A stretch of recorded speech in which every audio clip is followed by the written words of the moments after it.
She gave up the meal she waited weeks to afford, but by morning, her past and future collide on her doorstep. What if giving away your only meal meant saving your daughter's life? This is Clara Mae Thompson, a single mother washing dishes at the Bluebird Diner for minimum wage. Her daughter's asthma medication costs $68 she doesn't have. Tonight, after weeks of hunger and debt, she finally saved enough for a hot dinner. But just as the storm outside reaches its peak, an elderly couple walks in, wet, stranded, and desperate. Clara doesn't know it yet, but the choice she's about to make will change everything. A single act of kindness costs nothing, but for Clara, it was about to cost everything she had. Her daughter's life depended on a bottle of pills she could no longer afford. Tonight, she would have to make a choice that would either save a stranger or condemn her own child. The small digital clock on the nightstand glowed with the unforgiving numbers. 4:45 a.m. Clara Mae Thompson didn't need an alarm. The worry was its own kind of rooster, crowing in her soul long before the sun had the courage to peek over the horizon. Every morning began with the same silent ritual, a quiet calculation of dread and dwindling hope. She swung her legs out of bed, the thin mattress groaning in protest. The floorboards were cold against her bare feet, a constant reminder of the broken furnace and the coming winter. She tiptoed across the small room, her steps practiced and light. In the corner, her 7-year-old daughter, Penny, slept in a cocoon of mismatched blankets. Penny's breath was a soft, rhythmic whistle, a sound that was both her greatest comfort and her deepest fear. It was the sound of childhood asthma, a relentless condition that clung to her small lungs like a shadow. Clara paused beside the little bed, her hand hovering just above Penny's chest, feeling the gentle rise and fall. Each breath was a victory. Each wheeze was a reminder of the mountain of debt that stood between her daughter and true wellness. The latest bill from the specialist was tucked under a magnet on the refrigerator, its bold, red numbers a constant accusation. $2,847. It might as well have been $1 million. That was on top of the thousands already owed to the hospital, the pharmacy, the laboratories. The debt was a living thing, a monster that fed on her meager paycheck from the Bluebird Diner, leaving only scraps behind. In the small, galley-style kitchen, Clara pulled out the worn shoebox that served as their bank. She emptied its contents onto the chipped Formica countertop. A few wrinkled dollar bills and a handful of coins. She counted it twice, her lips moving silently, as if the motion might somehow conjure more. $11.42. Enough for Penny's lunch at school, the bus fare to the diner, and maybe, if she was careful, a small cup of soup for her own dinner. The prescription for Penny's inhaler sat on the counter beside the money, a stark, white piece of paper that felt heavier than a tombstone. It cost $68. $68 she did not have. The pharmacy would not give her any more credit. The pharmacist, a kind man named Mr. Henderson, had looked at her with pity in his eyes yesterday. "I'm sorry, Clara Mae," he'd said, his voice gentle. "I can't extend it any further." Her eyes drifted to the wall above the small kitchen table. There, in a simple wooden frame, was a black-and-white photograph of her grandfather, Sergeant Elias Thompson. He stood tall and proud in his uniform, his gaze steady, his jaw set with a determination that seemed to have skipped a generation. He was a hero, a man who had earned a Silver Star for pulling 3 men from a burning tank. He had come home from the war with shrapnel in his leg, but with his principles intact. "Character ain't what you do when folks are watching, Clara Mae," he used to tell her, his voice a low rumble. "It's what you do when you think you're all alone. It's about making the hard right instead of the easy wrong." She often wondered what he would think of her now. Would he see her quiet desperation as a failure? Or would he see the fight in her, the same stubborn refusal to surrender that had defined his own life? She pulled on her worn jeans and a faded gray sweatshirt, the same uniform she wore most days. It was clean, but the fabric was thin, offering little defense against the biting November wind that whistled through the window frames. "Mommy." Penny's voice was small and sleepy from the other room. Clara hurried back to the bedroom, a smile forcing its way onto her face. "Morning, sweet pea. Time to get ready for school." Penny sat up, rubbing her eyes. "Can I have pancakes today?" Clara's heart clenched. They had flour and water, but no eggs, no milk, no butter. "Not today, honey, but I'll make you some special cinnamon toast. Your favorite." Penny's small face fell for just a moment before she brightened. with extra cinnamon? A whole mountain of it, Clara promised, her voice catching slightly. She turned away before Penny could see the tears welling in her eyes. It was the small things that broke her heart the most. The innocent requests she couldn't grant. The simple childhood joys that were casualties of their poverty. The walk to the bus stop was a journey through a town of two faces. They passed rows of modest houses like their own, their porches sagging and their paint peeling. Then, just a few blocks over, the neighborhood transformed. Large, pristine homes sat behind manicured lawns and iron fences. Expensive cars sat gleaming in the driveways. Clara held Penny's hand a little tighter, shielding her from a world that felt both a stone's throw and a million miles away. Penny, oblivious, skipped along, pointing out squirrels and crunching autumn leaves under her small sneakers. To her, the world was still full of simple wonders. Clara prayed it would stay that way for as long as possible.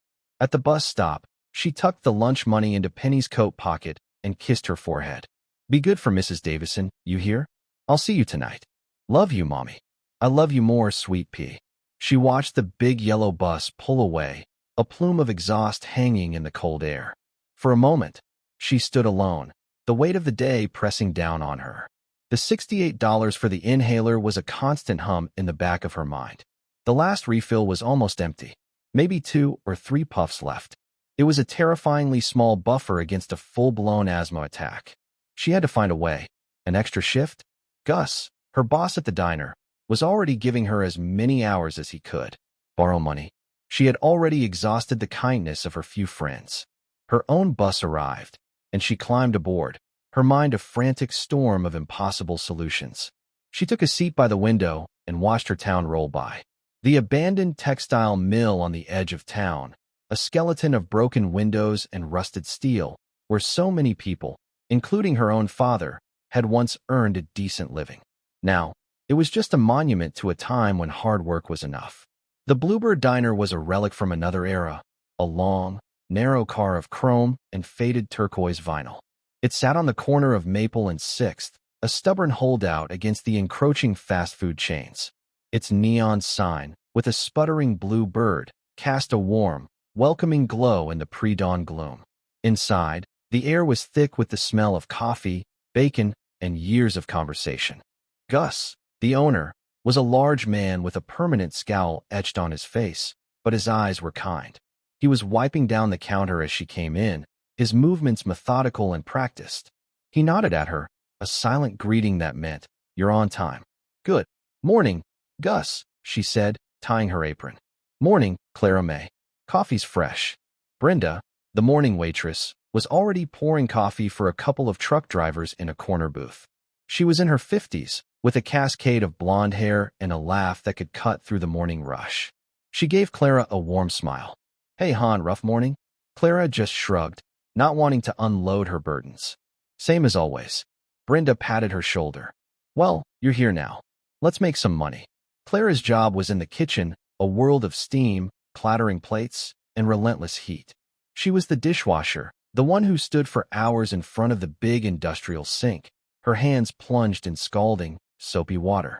It was hard, thankless work, but it was honest. Her hands were raw and chapped, the skin on her knuckles cracked and red. These were not the hands of a young woman. They were the hands of a survivor. As she worked, her body moving in a familiar rhythm of scrub, rinse, stack, repeat, her mind was free to wander. She thought about Penny's upcoming parent-teacher conference. Mrs. Davison had said Penny was bright, a wonderful artist, but quiet. Too quiet. Clara knew it was because Penny worried. At 7 years old, her daughter was already learning the language of adult anxiety, sensing her mother's stress like a change in the weather. Through the small, greasy window above the sink, she could see the world pass by. Businessmen in sharp suits talking on their phones, mothers herding children into minivans, construction workers laughing on their coffee break. They all seemed to be moving forward, their lives following a predictable path. Her own life felt like it was stuck in a loop, a repeating cycle of work, worry, and exhaustion. At lunchtime, Gus would let her have a bowl of the day's soup and a piece of bread. It was often her only real meal of the day, but for the past week, she had been skipping it. Instead, she asked Gus if she could take the cost of the meal out of her pay at the end of the day. $4 a day. Over a week, that was $20. $20 closer to the 68 she so desperately needed. She told herself she wasn't hungry, but her stomach growled in protest, a hollow, aching emptiness that mirrored the one in her heart. Today, however, she had made a promise to herself. Today, she would eat. She had managed to save up a small, secret stash of cash from an unexpected generous tip last weekend. A $20 bill, which she had carefully folded and hidden in a small pocket of her worn purse. It was her emergency fund, but today felt like an emergency for her soul. She planned to buy a proper meal tonight. A cheeseburger and fries from the diner. It was a simple thing, a small luxury, but it felt like an act of defiance. It was a way of telling the world, and herself, that she was still here, that she had not been completely consumed by the struggle. That small $20 bill was more than money. It was a symbol of a moment's peace, a brief respite from the constant hunger and worry. As the afternoon wore on, a dark line of clouds gathered on the horizon. The wind picked up, rattling the diner's big plate glass windows. The weatherman on the small TV behind the counter had predicted a storm, a real November monster, but no one had expected it to arrive so quickly and with such fury. By 5 o'clock, the sky had turned a bruised purple, and the first drops of rain began to fall. Within minutes, it was a downpour. Rain hammered against the roof and streamed down the windows, blurring the world outside into a swirl of headlights and angry water. The dinner rush was slow. No one wanted to be out in this weather. The few customers who were there huddled in their booths, nursing cups of coffee, reluctant to brave the storm. Clara finished her shift, her back aching and her stomach cramping with hunger. She untied her apron and walked to the counter, the thought of the cheeseburger a beacon of light in her dreary day. "Gus, can I get the number 3 to go?" she asked, her voice quiet. Gus nodded. "Sure thing, Clara Mae. You earned it." As he turned to the grill, the bell above the diner's door chimed, a small, hopeful sound against the roar of the storm. 2 people stepped inside, shaking the rain from their coats. They were an elderly couple, and they looked utterly and completely out of place.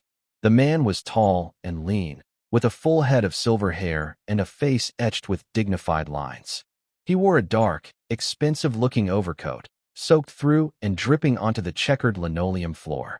The woman beside him was small and elegant, even with her gray hair plastered to her head by the rain. Her coat was a soft camel color, the kind of coat Clara had only ever seen in magazines. Its fabric was ruined, stained dark by the relentless downpour. They both looked lost, their eyes scanning the nearly empty diner with a mixture of relief and deep-seated weariness. Brenda hurried over with a pot of coffee. "Come on and out of that storm, folks. Find a warm booth." They slid into the booth by the window, the one Clara always thought of as the lucky booth. The woman's hands were trembling as she wrapped them around the warm coffee mug Brenda set down. The man looked at his wife with a deep, quiet concern that seemed to span decades. They didn't look at the menus. They just sat there, staring out at the storm, 2 shipwreck survivors on a small, turquoise island. Clara watched them from the counter, a strange feeling of pity stirring within her. They looked like people who had never known a moment of hardship in their lives, and now, hardship had found them in the middle of a Tuesday night storm. And Clara, an expert in the field of hardship, felt an odd kinship with them. Gus placed her to-go bag on the counter. The smell of the hot beef and greasy fries filled the air, making her stomach ache with anticipation. "Here you go, kid." She reached into her purse, her fingers closing around the crisp $20 bill she had been saving all week. It was her one small pleasure, her reward. But as she pulled it out, she glanced over at the couple again. The woman was opening her purse, a beautiful leather bag that probably cost more than Clara's monthly rent. Her movements were becoming frantic. She dumped the contents onto the table. A silk scarf, a pair of glasses, a silver pen. But no wallet. The man began patting down his own pockets, first his overcoat, then his suit jacket underneath. A look of dawning horror crossed his face. He shook his head slowly, his eyes meeting his wife's. The story was written on their faces before a single word was spoken. They were stranded. No car, no phone, and now no money. And in that moment, Clara Mae Thompson, a woman who had nothing, looked at the only thing she had, a hot meal paid for with a $20 bill, and knew she was about to face the hardest choice of her life. A choice her grandfather would have understood completely. The smell of the cheeseburger was intoxicating. It was the scent of warmth, of a full stomach, of a brief, selfish moment of peace. Her hand, clutching the $20 bill, was slick with sweat. Every instinct screamed at her to take the bag, to walk out the door, to go home and eat the first satisfying meal she'd had in weeks. It was her money. She had earned it through hours of back-breaking work, through raw, bleeding hands and an aching spine. She deserved this. But then she looked at the old woman's face. It was a mask of quiet panic and profound embarrassment. The woman was trying to be brave, trying to maintain her composure, but her trembling hands and the quiver in her lower lip betrayed her. Her husband looked just as distressed, his hand resting on his wife's shoulder in a gesture of helpless comfort. They weren't just stranded, they were humiliated. And in their eyes, Clara saw a reflection of her own constant, gnawing fear. The fear of being helpless. The fear of being at the mercy of a world that didn't care. Her grandfather's voice echoed in her memory, as clear as if he were standing beside her. It's about making the hard right instead of the easy wrong. The easy wrong was to walk away. The hard right was staring her right in the face. With a sigh that felt like it carried the weight of her entire life, she walked over to their booth. The rich aroma of her cheeseburger followed her, a cruel temptation. "Excuse me," she said, her voice barely a whisper. The couple looked up, startled. Their faces were polite but wary, the way people of their class often looked at people of hers.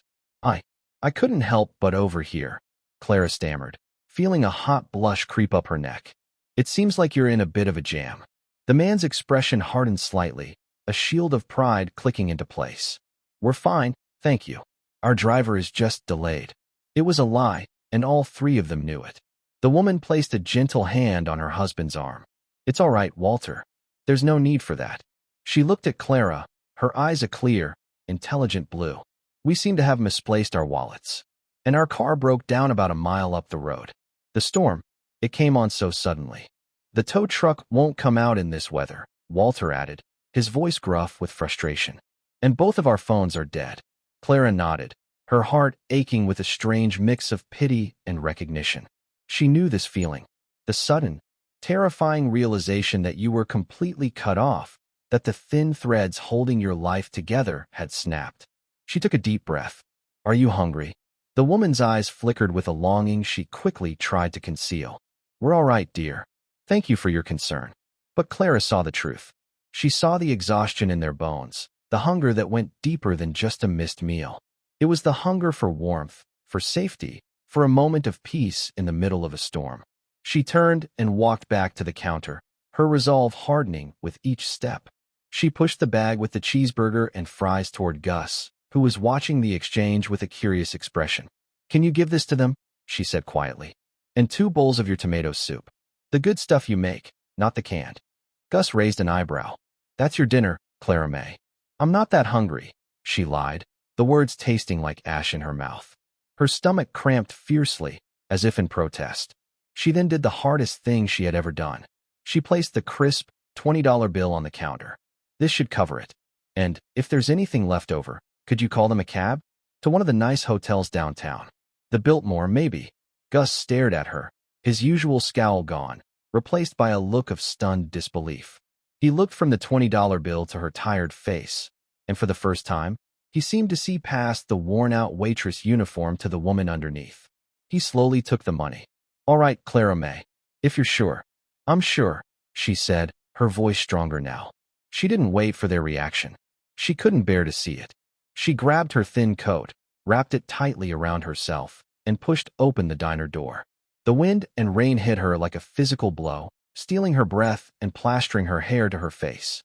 She plunged into the storm, the warm, bright diner shrinking behind her, leaving her alone in the cold, wet darkness. The 3-mile walk home was a special kind of misery. Every step was a battle against the wind. The rain soaked through her coat and her jeans, chilling her to the bone. Her sneakers, already worn, were no match for the puddles that had formed in the cracked sidewalks.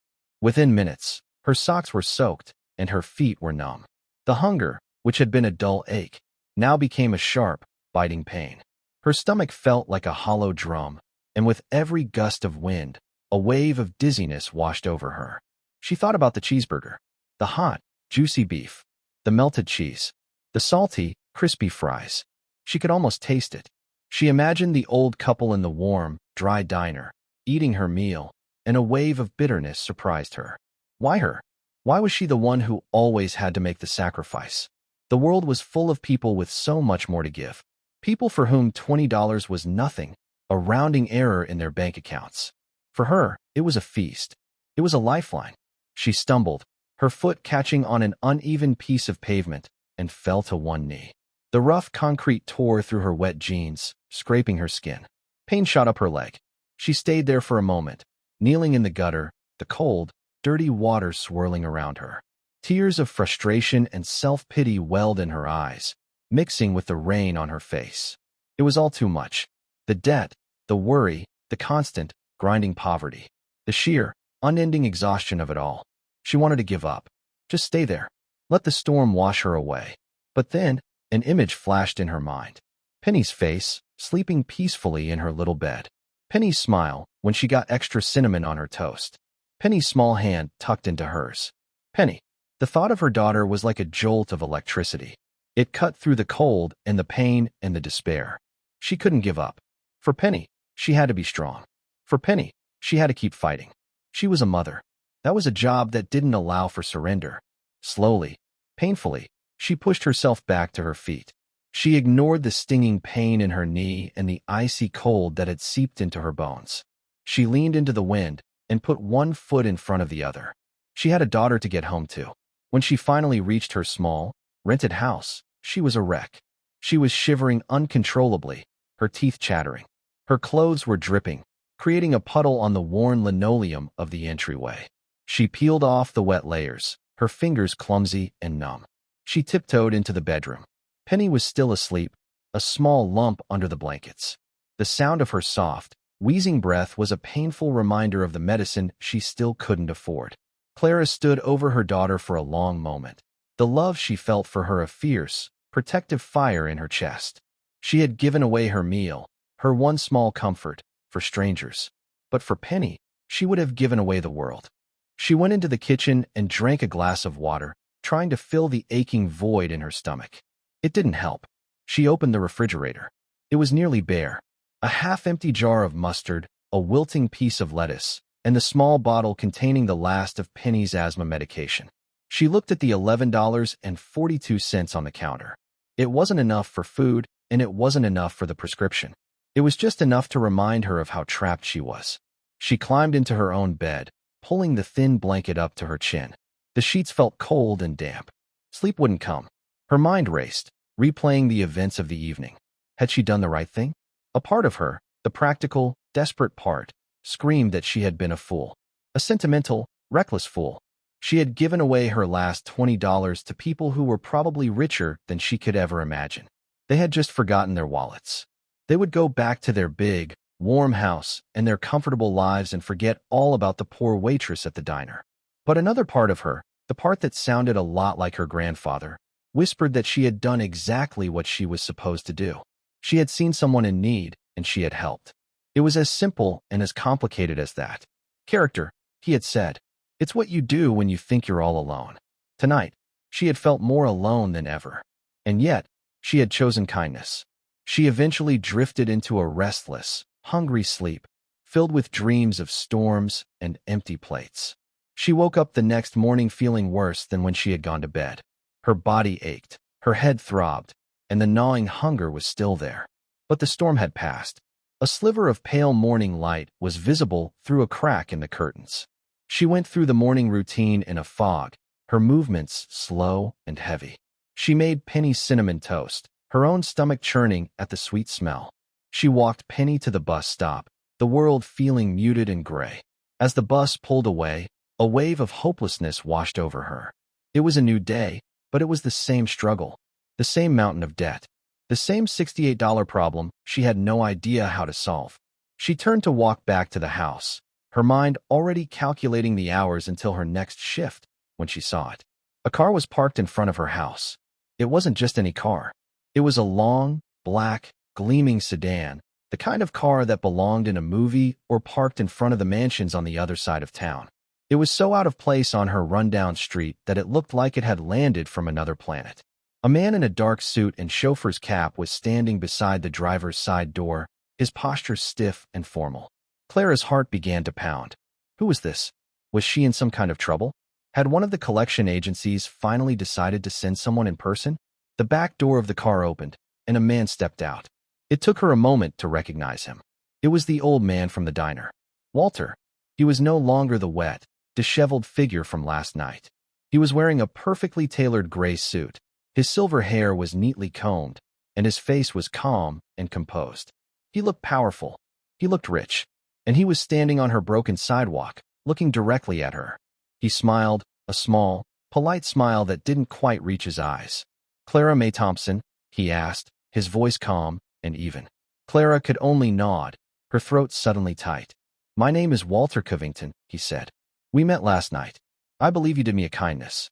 I've come to repay the favor." Behind him, the chauffeur opened the trunk of the car, and as Clara stared, her mind struggling to process what was happening, the man began to unload bag after bag of groceries onto the sidewalk. Clara stood frozen on the sidewalk, a statue carved from disbelief.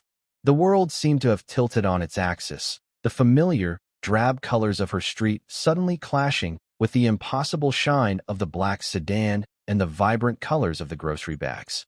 There were bags from Whole Foods, a store Clara only knew from window shopping, its aisles filled with foods she couldn't even pronounce, let alone afford. There were bags overflowing with fresh fruit, bright red apples, sunny yellow bananas, and deep purple grapes.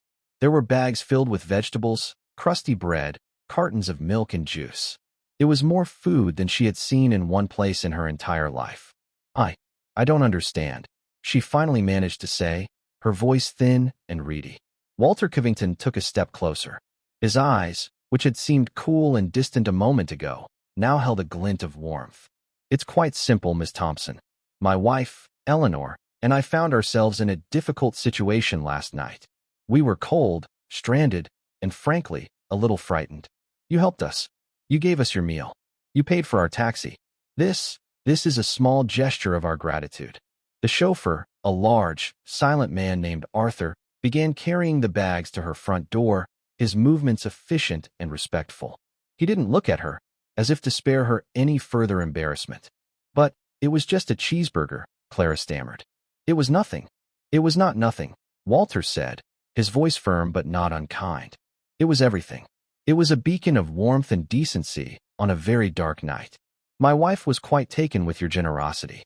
She insisted I find you. How did you know where I live?" The question came out before she could stop it. It sounded suspicious, accusatory. A faint smile touched Walter's lips.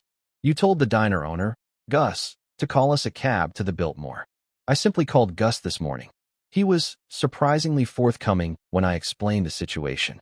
He seems to think quite highly of you." Clara's mind was reeling. Gus had helped him? She felt a strange mix of gratitude and violation. Her little life, her private struggles, had been laid bare for this wealthy, powerful stranger to see. Arthur had finished unloading the groceries and now stood silently by the car. The porch was covered in bags. It looked like a harvest festival had crash-landed on her doorstep. "Please," she said, shaking her head, taking a step back. "I can't accept all this. It's too much." Her pride, that stubborn, foolish thing that had kept her going for so long, was screaming at her. She was not a charity case.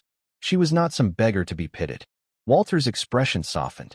He looked at her small, shabby house, at the peeling paint and the cracked walkway. He seemed to see everything in a single, sweeping glance, not with judgment, but with a deep, unsettling understanding. "Miss Thompson, Clara Mae," he said, his voice dropping to a more personal tone. "May I be frank with you?" She nodded, unsure of what else to do. "I was not born into this," he said, gesturing to the expensive car, the suit, the chauffeur. "I grew up not 5 miles from here, on the other side of the old mill. My father worked there. He lost his job, just like everyone else, when it closed down. I know what it's like to be hungry. I know what it's like to watch your parents count out pennies for a loaf of bread. I know what it feels like to think the world has forgotten you exist." Clara stared at him, speechless. This man, this millionaire, knew her life? It seemed impossible. "The first company I started," I built it out of a garage with $200 I borrowed from my uncle. I worked 18-hour days. I ate canned beans for dinner for 2 years.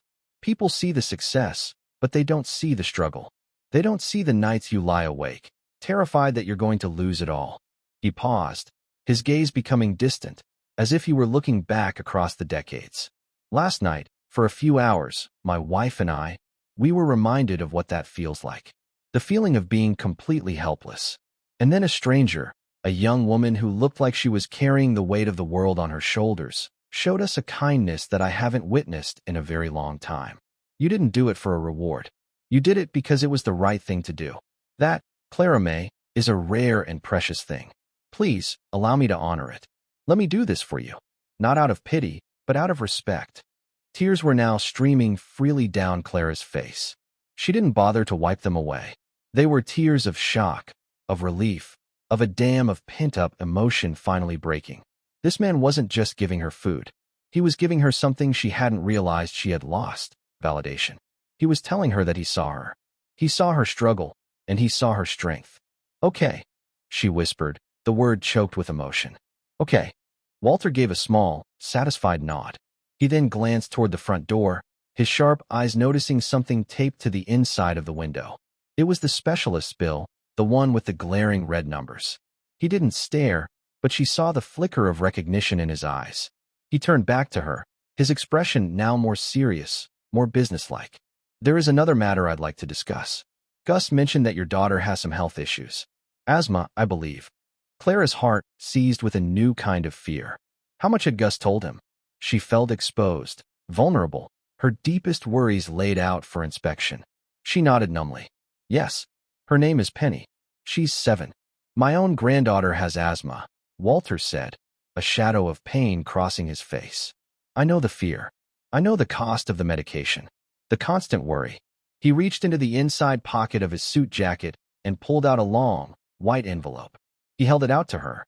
"I don't know the extent of your financial difficulties, and it's not my place to ask, but I imagine they are significant. This is not charity, Miss Thompson. This is an investment. An investment in the kind of person I want to see more of in this world." Her hand trembled as she took the envelope. It was heavy, thick with paper. She didn't need to open it to know that it was a lot of money. More money than she had ever held in her hand. I can't," she started, but he held up a hand to stop her. "You can," he said simply. "And you will. Pay your daughter's medical bills. All of them. Get your furnace fixed.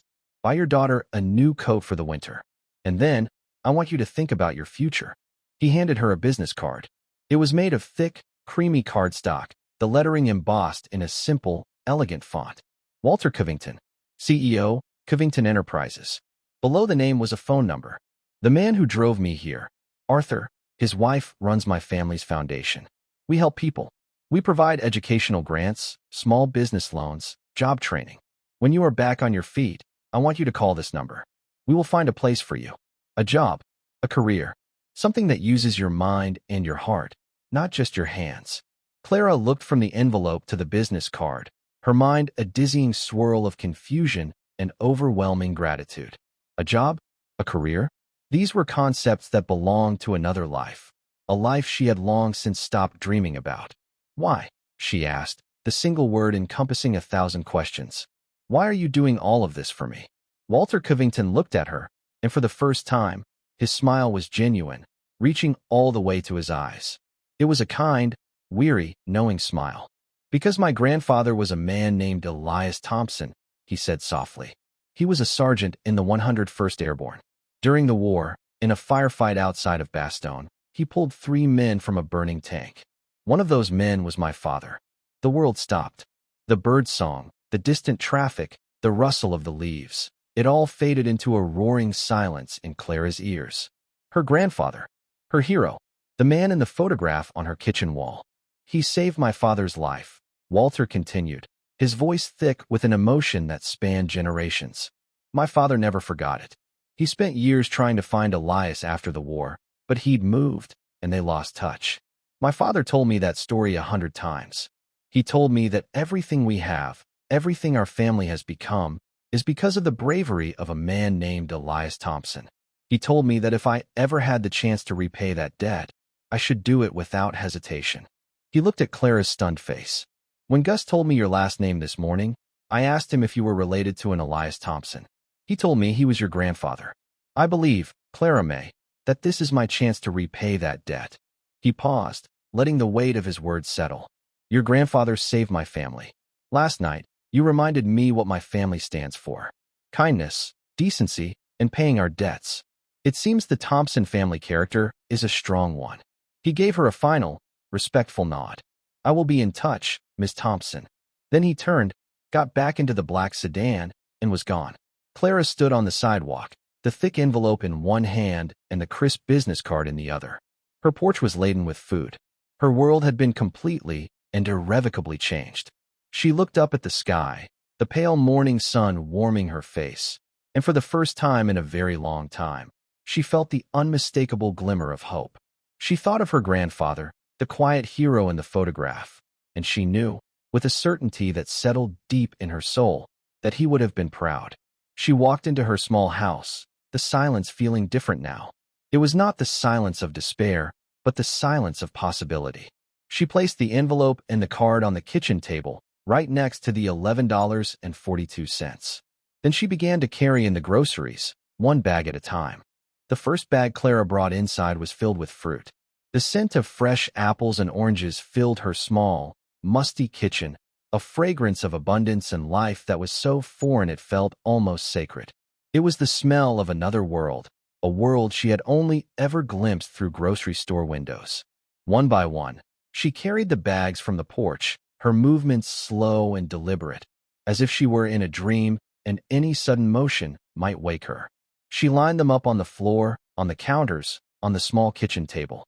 Her home, a place defined for so long by its emptiness and the constant echo of what they lacked, was now overflowing, a silent testament to the impossible turn her life had just taken. She unpacked everything with the reverence of an archaeologist unearthing ancient treasures. A whole roasted chicken, still warm from the store, its skin crisp and golden. A thick loaf of sourdough bread that crackled when she touched it. A carton of real, creamy milk, not the powdered kind she mixed with water. There were cheeses wrapped in wax paper, boxes of pasta, bundles of fresh green asparagus, and a decadent-looking chocolate cake nestled in a clear plastic box. It was a feast, a bounty, a miracle delivered by a man in a black sedan. When everything was finally put away, the refrigerator hummed, full for the first time in Penny's life. The cupboards, once bare except for a bag of flour and some salt, were stocked and secure. Clara sat down at the kitchen table, her body finally succumbing to the emotional and physical exhaustion of the last 24 hours. The envelope lay before her, stark white against the worn wood grain of the table. With trembling fingers, she tore it open. Inside was a stack of crisp, $100 bills, held together by a simple paper clip.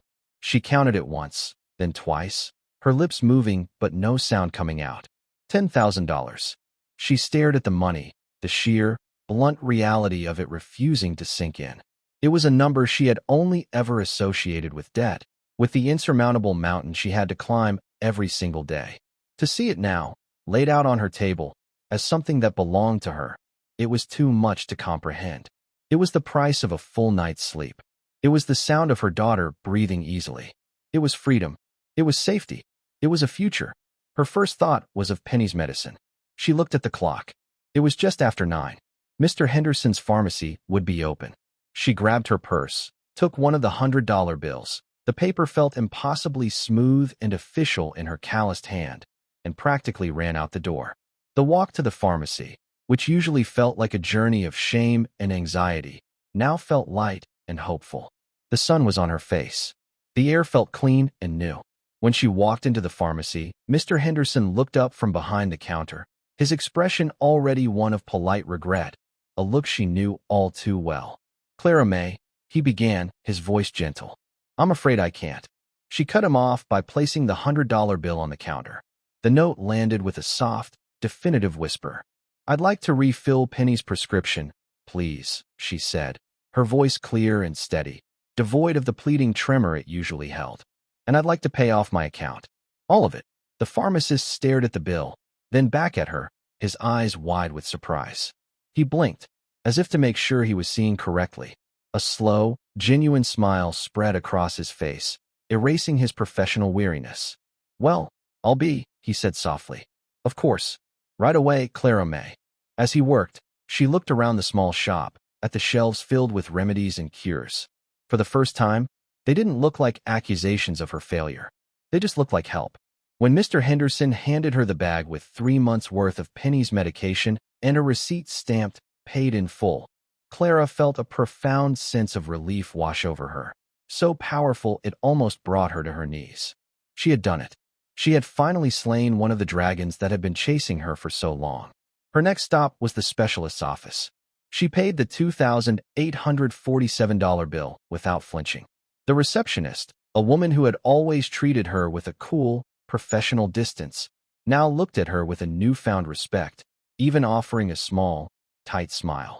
Money, Clara was quickly learning, was its own language, and it changed the tone of every conversation.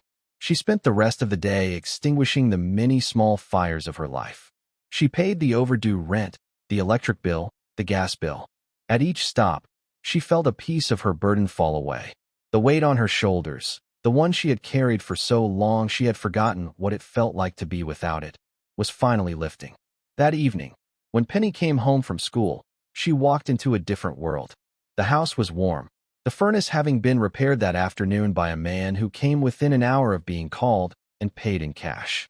The air smelled not of damp and worry, but of roasting chicken and baking potatoes. Penny stopped in the doorway, her little nose twitching, her eyes wide. "What's all that?" she asked, pointing to the remaining groceries still waiting to be fully put away. "That, my sweet pea," Clara said, scooping her daughter up into a hug that was fierce with relief, "is dinner." They sat at the kitchen table and ate like royalty. Penny had 3 glasses of milk and 2 helpings of chicken. Clara watched her, her heart so full it felt like it might burst. It wasn't just the food. It was the look on Penny's face, the absence of the small, worried frown that usually creased her brow. For the first time in a long time, Penny looked like a child without a care in the world. After dinner, Clara gave her the new inhaler. "You don't have to worry about this running out anymore, honey. We have plenty now." Penny looked at the new device, then up at her mother, her expression serious. "Are we rich now, Mommy?" she asked, her voice full of innocent curiosity. Clara laughed, a real, genuine laugh that came from deep within. "No, sweet pea. We're not rich. We're just okay. And for now, okay is everything." For the next few weeks, life was a gentle dream. Clara quit her job at the diner, giving Gus 2 weeks' notice. He had just grunted, but she saw the proud smile he tried to hide. Brenda had hugged her tight, tears in her eyes. "You deserve this, hon. You really do." Clara spent her days just being a mother. She walked Penny to and from the bus stop. She helped her with her homework. They went to the park and fed the ducks. They went to the library and checked out a tall stack of books. They did all the simple, normal things that had once felt like impossible luxuries. She bought Penny a new winter coat, a bright pink one with a furry hood that tickled her nose. She bought herself a new pair of shoes, ones without holes in the soles. But as the days turned into weeks, a new feeling began to creep in. The money was a buffer, a shield against the world, but it wasn't a purpose. She thought about the business card Walter Covington had given her. It sat on her nightstand, a silent promise and a daunting challenge. The idea of calling that number terrified her. What would she say? What could she possibly offer a man like that? She was a dishwasher, a high school graduate with a history of bad luck. The world he lived in was as foreign to her as the moon. One morning, she was standing in the kitchen, looking at the old photograph of her grandfather. His steady, determined gaze seemed to be looking right at her. He hadn't been afraid. He had walked into fire to save men he didn't even know. And here she was, afraid to make a simple phone call. "Character ain't what you do when folks are watching, Clara Mae." His voice seemed to rumble in her memory. "It's what you do when you think you're all alone." For the first time, she realized he wasn't just talking about kindness. He was talking about courage. She took a deep breath, picked up the phone, and with a hand that shook only slightly, she dialed the number on the card. A polite, professional voice answered. "Covington Foundation. How may I help you?" "My name is Clara Mae Thompson," she said, her own voice sounding strange and formal to her ears. "Mr. Covington, he told me to call." She was put through to a woman named Margaret, Arthur the chauffeur's wife. She was warm and kind, with a gentle laugh that immediately put Clara at ease. Margaret spoke to her not as a charity case, but as a person of interest. She asked about Clara's skills, her interests, what she liked to do. Clara, hesitant at first, found herself talking about her love of organizing, her knack for remembering details, the quiet satisfaction she used to get from making sure the diner's chaotic storeroom was in perfect order. It felt silly saying it out loud, but Margaret listened intently, asking thoughtful questions. A week later, she had an interview. 2 weeks after that, she had a job. She started as an administrative assistant at the foundation's main office. On her first day, she felt as out of place as the old couple had in the diner. The building was a tower of glass and steel, the lobby hushed and gleaming. Everyone was dressed in smart, tailored clothes, and they moved with a quiet confidence that intimidated her. But Margaret was there to greet her, her smile a welcome beacon. She showed Clara to her desk, which had a new computer and a small, potted orchid. No one had ever given Clara flowers before. The work was a steep learning curve. She had to learn new computer programs, new ways of speaking, a whole new culture of acronyms and deadlines. But for the first time in her life, she was using her mind. She was solving problems, not just enduring them. And she discovered, to her own surprise, that she was good at it. Her years of juggling bills, of stretching every dollar, of meticulously planning every detail of her and Penny's survival, had given her a unique set of skills. She was resourceful, efficient, and unflappable. Months turned into a year. She was promoted, given more responsibility. She was tasked with helping manage a program that provided support for single mothers, helping them find job training, affordable childcare, and safe housing. Here, she found her true calling. She saw her own story reflected in the faces of the women she met. She saw their fear, their desperation, but also their fierce, unyielding hope. And she was able to give them what Walter Covington had given her, a chance. She met a young woman named Maria, who had 2 small children and had just lost her job. Maria's hands were raw and chapped, just like Clara's had been, and her eyes held that same haunted look. Clara sat with her, not from behind a desk, but side by side in the waiting area. She didn't just process her paperwork. She listened to her story. She helped Maria enroll in a nursing assistant program, found a subsidized daycare near the school, and gave her grocery cards to get her through the first few months.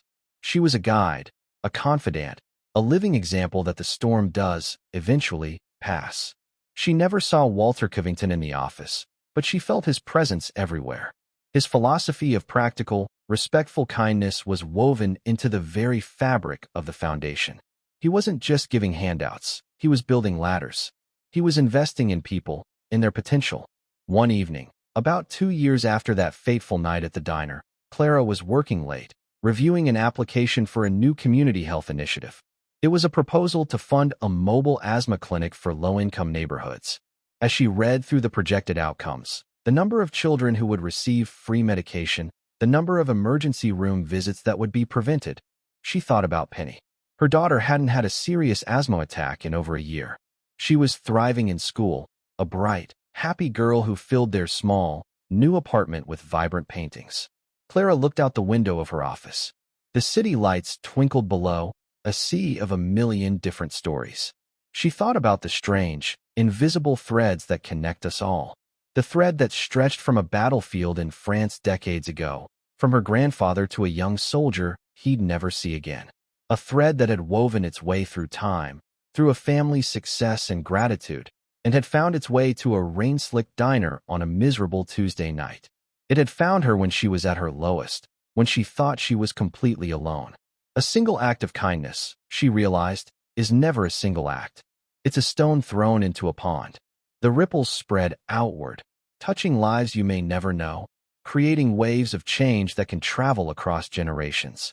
Her grandfather had thrown a stone of courage. She had, in her own small way, thrown a stone of compassion. And Walter Covington had turned those ripples into a tidal wave of grace. Her life was no longer about survival. It was about purpose.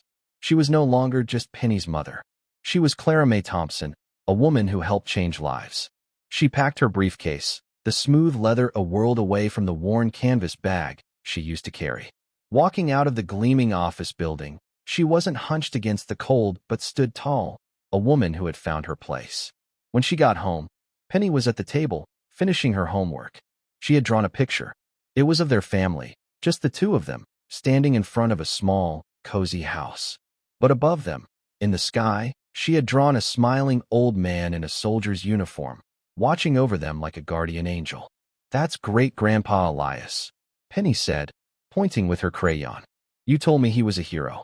Clara knelt beside her, her heart aching with love and gratitude. "He was, sweet pea," she whispered, her voice thick with emotion. "He really was." She realized then that being a hero wasn't always about grand gestures on a battlefield. Sometimes, it was about sharing a meal in a storm. It was about choosing hope over despair. It was about making the hard right instead of the easy wrong. And in doing so, she hadn't just saved two strangers. She had saved herself. But this story isn't just about Clara. It's about what happens when ordinary people choose the hard right over the easy wrong. Right now, somewhere in your own town, a single parent is skipping meals so their child can eat. A neighbor is giving without expecting anything back, and someone is making a choice that may ripple far beyond what they can see. Because kindness doesn't end with the person who gives, it multiplies. So here's what I want you to do.